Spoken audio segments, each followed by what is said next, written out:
राधे राधे। जय श्री कृष्ण।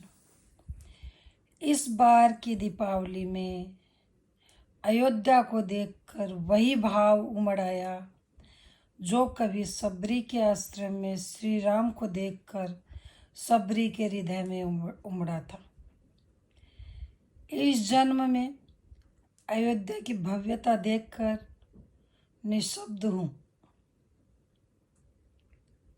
मैं आपको सबरी की पूरी कहानी सुनाती हूँ।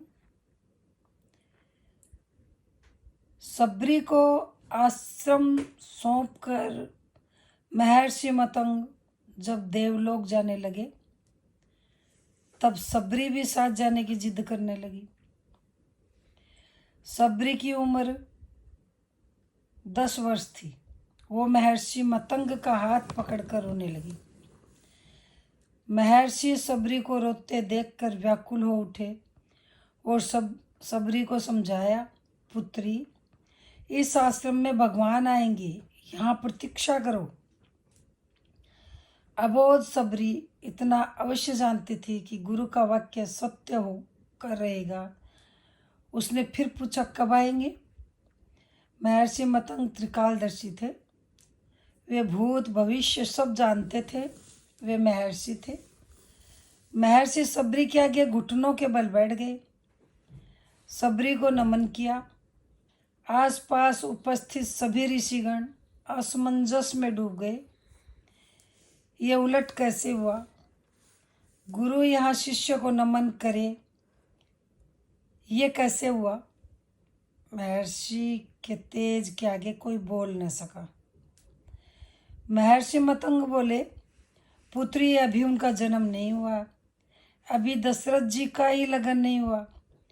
उनका कौशल्या से विवाह होगा, फिर भगवान की लंबी प्रतीक्षा होगी, फिर दशरथ जी का विवाह सुमित्रा से होगा, फिर प्रतीक्षा होगी, फिर उनका विवाह की एकैष्य होगा, फिर प्रतीक्षा, फिर वो जन्म लेंगे, फिर उनका विवाह माता जानकी से होगा, फिर उन्हें 14 वर्ष का वनवास, और फिर वनवास के आखिरी वर्ष में माता जानकी का हरण होगा। तब उनकी खोज में वे यहाँ आएंगे। तुम उन्हें कहना, आप सुग्रीव से मित्रता कीजिए, उसे अत्याई वाली के संताप से मुक्त कीजिए। आपका अभीष्ट सिद्ध होगा और आप रावण पर अवश्य विजय प्राप्त करेंगे। सबरी एक क्षण की कर्तव्य विमूढ़ हो गई।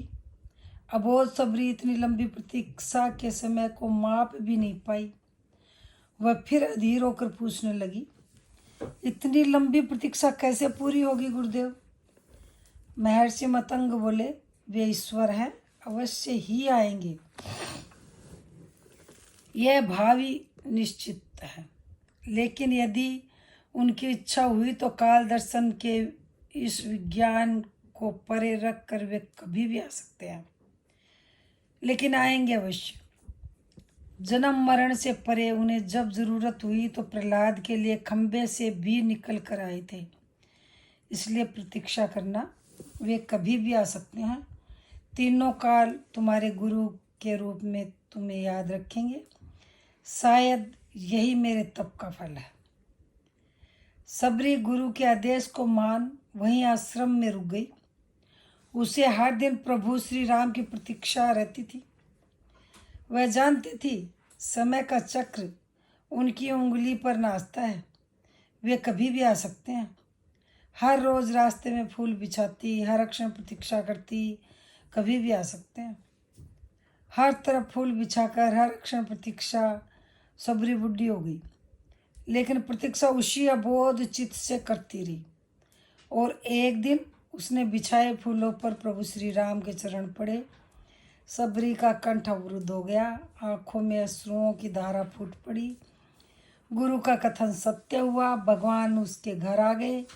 सबरी की प्रतीक्षा का फल ये रहा कि जिन राम को कभी तीनों माताओं ने जूठा नहीं खिलाया, उन्हीं राम ने सबरी का जूठा खाया। इस बार की दीपावली में अयोध्या को देखकर वही भाव उमड़ आया जो कभी सबरी के आश्रम में श्री राम को देखकर सबरी के हृदय में उमड़ा था। इस जन्म में अयोध्या की भव्यता देखकर निशब्द हूँ।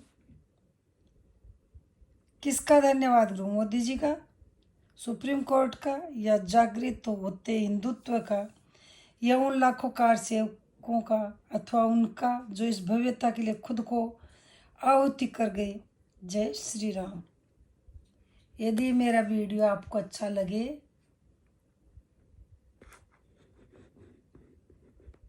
तो सब्सक्राइब नहीं कर रखा तो सब्सक्राइब करें, लाइक करें, शेयर करें, बेल आइकन प्रेस करें, जिससे अगला वीडियो आपके पास जल्दी पहुंचे। जय श्री कृष्ण। राधे राधे।